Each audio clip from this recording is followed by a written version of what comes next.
हम लोग आज क्लास 9th के पहला चैप्टर पढ़ेंगे। अध्याय 1 मैटर इन आवर सराउंडिंग्स। हमारे आसपास के पदार्थ। अपने चारों ओर नज़र दौड़ाने पर हमें विभिन्न प्रकार की वस्तुएं नज़र आती है।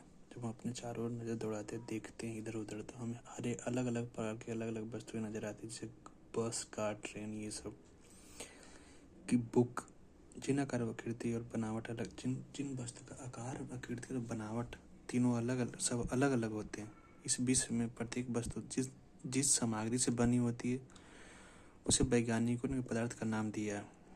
जिस हवा में हम सांस लेते हैं, जो हम भोजन खाते हैं, पत्थर, बादल, तारे, पौधे एवं पशु, यहाँ तक कि पानी की एक बूंद या रेत का एक कण, ये सभी पदार्थ हैं।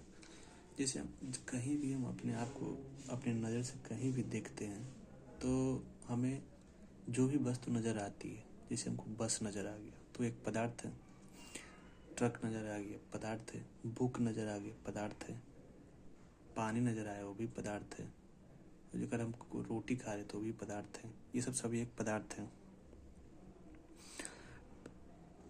ध्यान देने योग्य बात यह भी है कि ऊपर लिखी सभी वस्तुओं का द्रव्यमान होता है, मतलब जो भी पदार्थ रहेगा उसका द्रव्यमान होगा ही, और जगह भी छेकेगा और ये कुछ स्थान आयतन घेरती है। प्राचीन काल से ही मनुष्य अपने आसपास को समझने का प्रयास करता रहा। हमारे पूर्वजों जो वो भी अपने आप को इस चीज़ को समझने का प्रयास करते रहे हैं। भारत के प्राचीन दार्शनिक ने पदार्थ को 5 मूल तत्वों में वर्गीकृत किया। जो हमारे पुराने ज़माने के जो थे वो इन सब को 5 तत्वों में वर्गीकृत किए हैं, जिसे पंचतत्व कहा जाता है। क्या कहता है? पंचतत्व उसे कहते हैं जो 5 चीज़ों से मिलकर बना है। किसे कहते हैं? जो 5 चीज़ों से मिलकर बना, उसको पंचतत्व कहते हैं। ये पंचतत्व है कि वायु, पृथ्वी, अग्नि, जल और आकाश। वायु, पृथ्वी जिसको धरती बोलते हैं, अग्नि मतलब आग, जल जिसको हम पीते हैं, और आकाश जहाँ पे तारे टिमटिमाते हैं, सूर्य दिखते हैं, ये सब।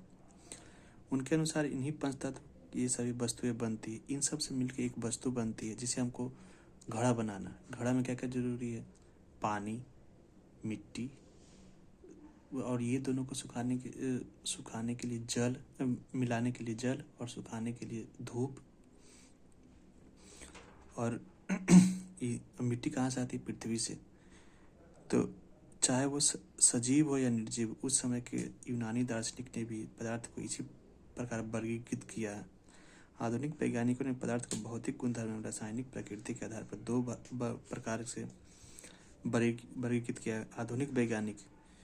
इस अध्याय में हम भौतिक गुणों के आधार पर पदार्थ के बारे में ज्ञान अर्जित करेंगे। पदार्थ के रासायनिक पहलुओं का आगे के अध्याय में पढ़ेंगे।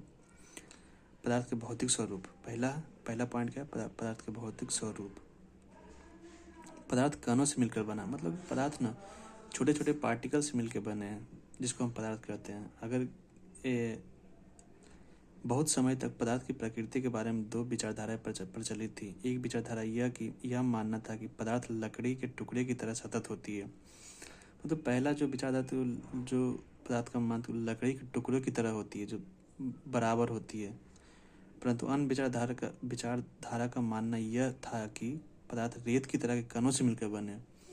मतलब कि जो पहले विचारधारे थे, जो विचारधारक थे, जो अपने विचार प्रस्तुत रखें, उनका मानना था कि पदार्थ जो है ना लकड़ी की तरह सीधा होता, मतलब कि उसमें कोई कण नहीं होते हैं।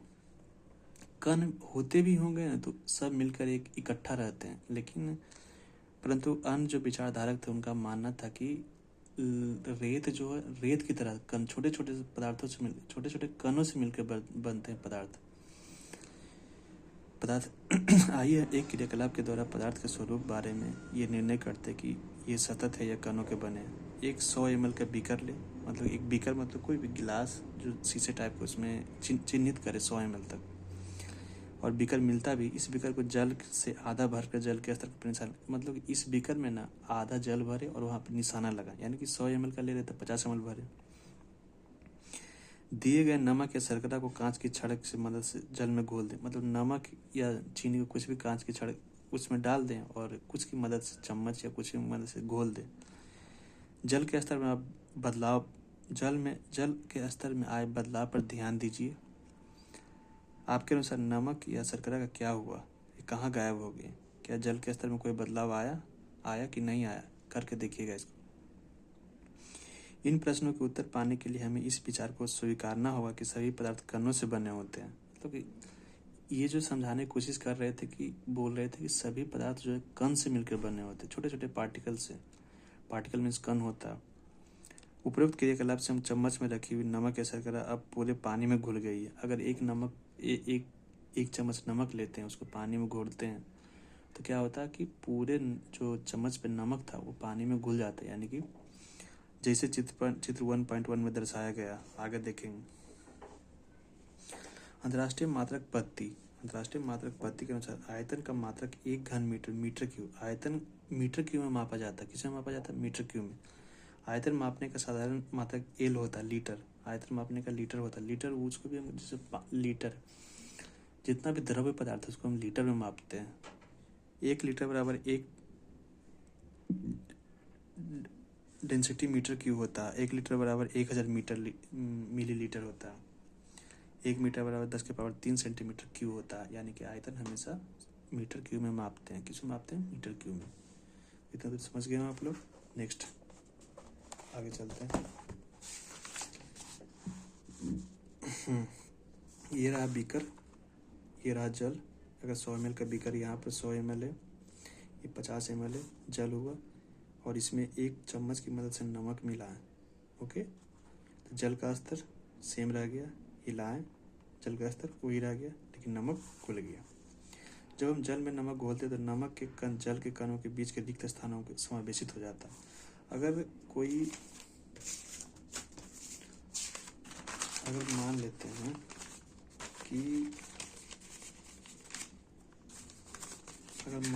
हैं ये कि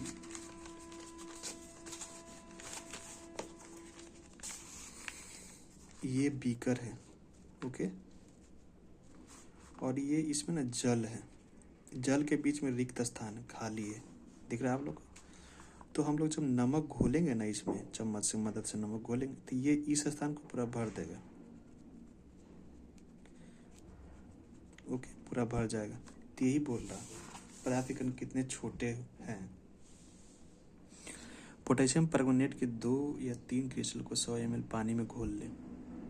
इस घोल में लगभग 10 ml घोल निकाल कर उसे 90 लीटर जल में मिला दें। मतलब कि पोटेशियम परमंगनेट को 2 या 3 क्रिस्टल को 100 ml मान लिए इसी गिलास का 100 ml में घोल लें, और इसका 10 ml निकाल के 90 ml जल में मिला दें।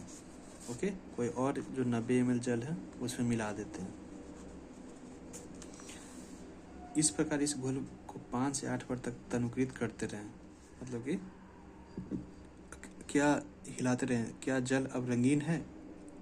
अनुमान लगाए कि पदार्थ के कण कितने छोटे होते। प्रत्येक बार तनुकृत करने पर घोल का रंग हल्का होता रहता है, फिर भी पानी रंगीन नजर आती है।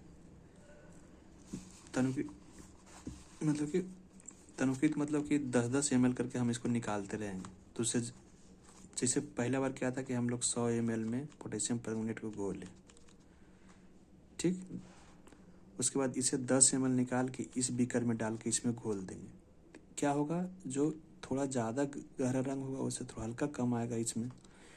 फिर इसको क्या करेंगे? 10 ml निकाल के फिर इसमें घोल देंगे। फिर इससे हल्का रंग इसमें आएगा। फिर 10 ml निकाल के इसमें घोल देंगे, इससे हल्का रंग इसमें आएगा। वही बोला।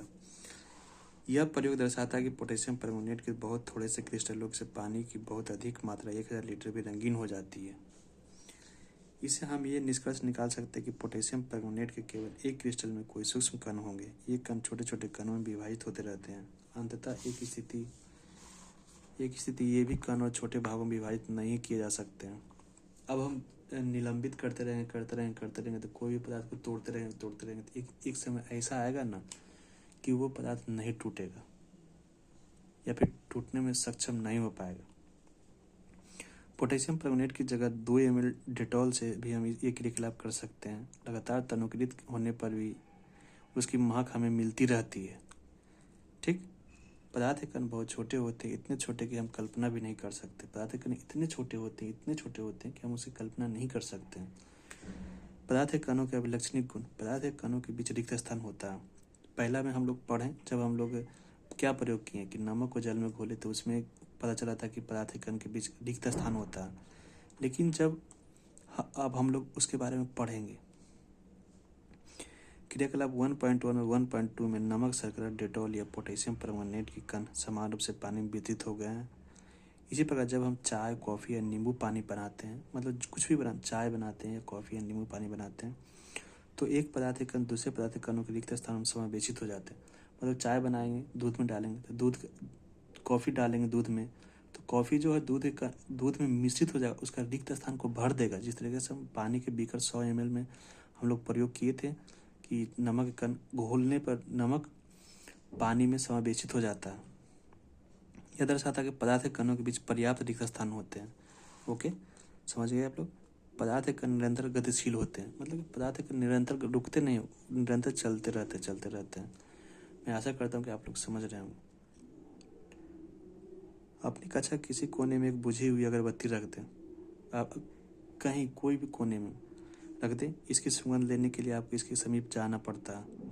अगर अगरबत्ती जला दे तो क्या होता है? क्या दूर से ही इसकी सुगंध आपको मिलती है ना? हाँ, मिलती है इसकी सुगंध हमको दूर से ही। क्योंकि आगे बढ़ते हैं, अपने प्रश्नों को नोट करें, इसको लिखें।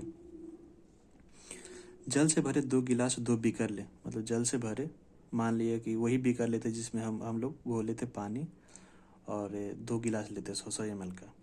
पहले बीकर के एक सिर पर सावधानी से 1 बूंद लाल या नीली स्याही डाल दें। मतलब कि अगर हम 2 बीकर ले रहे हैं, ओके, पहला बीकर यह है, दूसरा बीकर यह है, तो इस पे हल्का सा एक लाल या नीली कोई भी रंग का स्याही डाल दें। आपको डाल दें। इनको अपने घर में या कक्ष में एक कोने में रख दें, कहीं पे भी रख दें। आप अपने प्रश्न को नोट करें। स्याही की बूंद नोट करना। आप स्याही की बूंद डालने के तुरंत बाद आपने क्या देखा? शहद की बूंद डालने के तुरंत बाद आपने क्या देखा? स्याही का रंग पूरे जल में एक समान रूप से फैलने में कितना दिन या कितने घंटे लगते हैं? मतलब एक कोने में डाले, उसको घोलने में कितना दिन या कितने घंटे लगे? 1 गिलास गर्म पानी से और एक दूसरा ठंडे पानी से भरे गिलास से कॉपर सल्फेट या पोटेशियम परमांगनेट का एक क्रिस्टल डालें।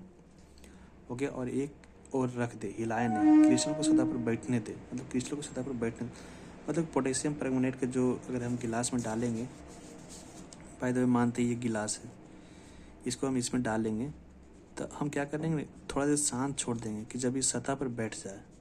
ओके, हिलाए नहीं, क्रिस्टल को सतह पर बैठने दे। गिलास में ठोस क्रिस्टल के ठीक ऊपर क्या क्या दिखाई देता है? समय बीतने पर क्या होता है? इससे ठोस और द्रव कणों के बारे में क्या पता चलता है? क्या तापमान के साथ मिश्रित होने की दर बदलती है? क्यों और कैसे? ये सारे जवाब हम लोग यहाँ देखेंगे। उपयुक्त 3 क्रियाकलाप 1.3 में हम लोग क्या देखें हम याद कीजिए। 1.4 1.5 से हम निम्नलिखित निष्कर्ष निकाल सकते हैं। 1.3 में हम लोग क्या देखें? 1.3 में हम लोग देखें ये कि पहला, अगरबत्ती रखना कोने में, ये पहला 1.3 में हम लोग देखें। 1.4 में हम लोग देखें कि गिलास जो है उस पर रंग डालने के लिए एकदम साइड में, और देखना ये कितने देर में वो सतह में घुल जाती है।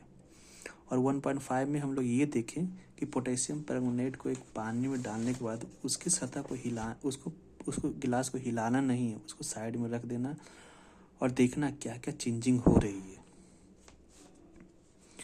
पदार्थ एक निरंतर गतिशील होते हैं, ये तो आपको पता ही है, और उनके बीच रिक्त स्थान होते हैं, ये भी आपको पता है।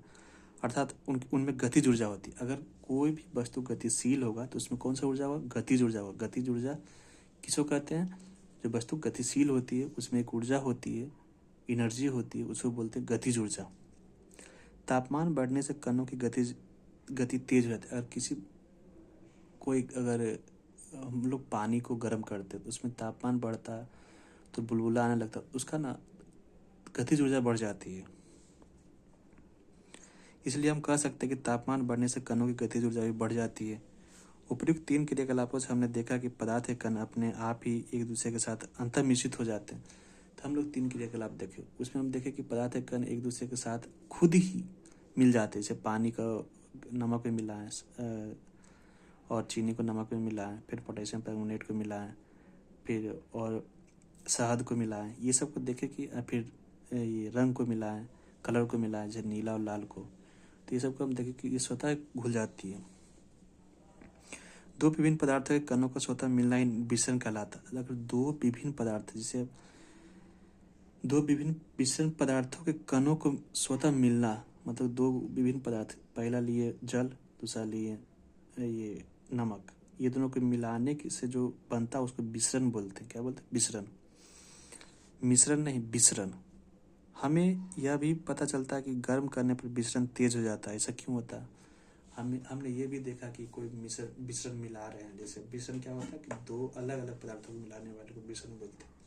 तो हमने ये भी देखा कि दो अलग अलग पदार्थों को मिलाते हैं तो उसको गति, गर्म करने पर उससे गतिज ऊर्जा आ जाती है और विसरण तेज हो जाता है। अब हम लोग आगे देखेंगे, पदार्थ के कण एक दूसरे को आकर्षित करते हैं। क्यों करते हैं, कैसे करते हैं? हम इस खेल को एक मैदान में खेलें, आगे बताए गए ढंग से 4 समूह बनाकर मानव श्रृंखला बनाएं। पहला समूह बिहू नर्तकी की तरह एक दूसरे से पीछा कसकर पकड़ ले, मतलब कि जैसे हम लोग इस तरीक़ा से पकड़ ले, मतलब कि हम लोग, या फिर जिस तरह से बिहू।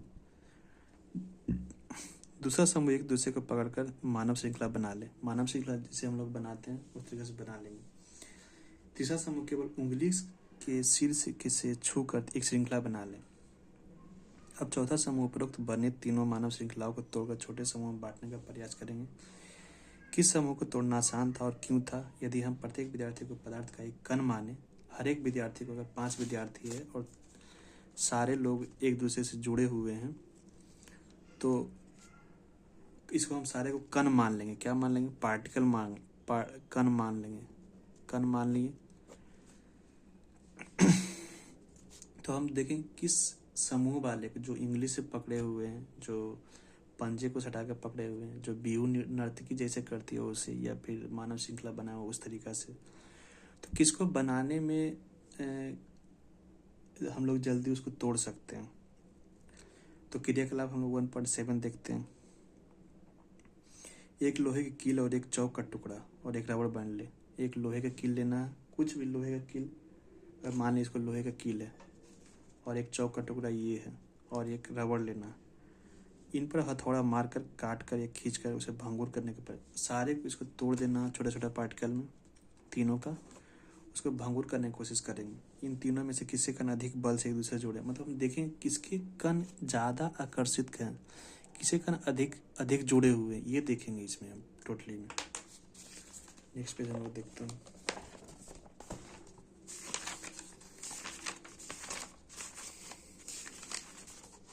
क्रियाकलाप 1.8, जल का नल खोलकर जल की धारा को अपनी उंगली से काटने का प्रयास करेंगे। क्या जल की धारा कटती है? जल की धारा ना कटने क्या करेंगे? हम लोग देखते हैं कभी बचपन में हम लोग करते हैं, जब नल खोलते हैं तो उसका नल को बंद कर देते हैं हाथ से, या फिर धारा के बीच में उंगली रखते हैं, देखते कटता है कि नहीं कटता।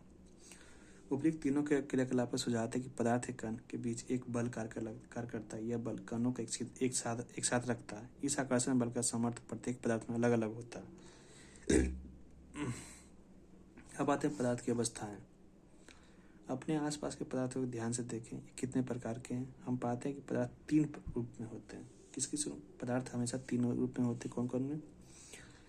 ठोस में, पहला ठोस में, फिर दूसरा द्रव में, ठोस किसी को कहते हैं जैसे लकड़ी। द्रव पानी में, द्रव में जिसको बोलते हैं पानी, ये सब। फिर गैस में, जैसे हम लोग गैस सिलेंडर यूज करते हैं, उसमें गैस भरी हुई रहती है, गैस में।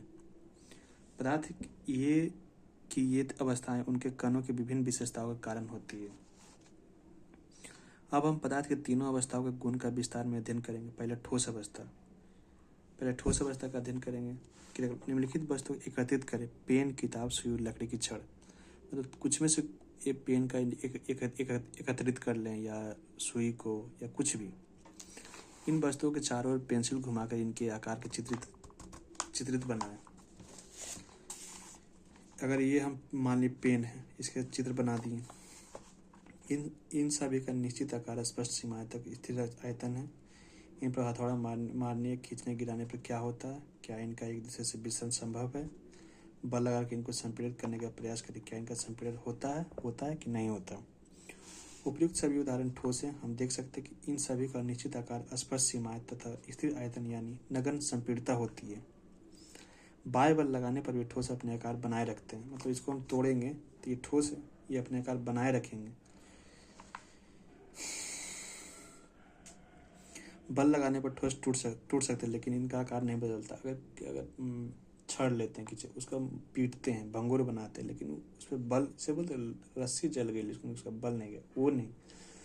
हम लोग कील ठोकेंगे, टूट जाएगा, लेकिन उसका आकार नहीं बदले। गोल है तो गोल ही रहेगा, गोल है तो टूट सकते, इसलिए दृढ़ होते हैं। हम लोग थोड़ा ज़्यादा वीडियो, लंबा वीडियो हो गया, आप लोग बोर हो जाइएगा। इसको 2 पार्ट में करके हम लोग पढ़ेंगे, फिर नेक्स्ट वीडियो जस्ट आप लोग अपलोड करते हैं, सेकेंड पार्ट।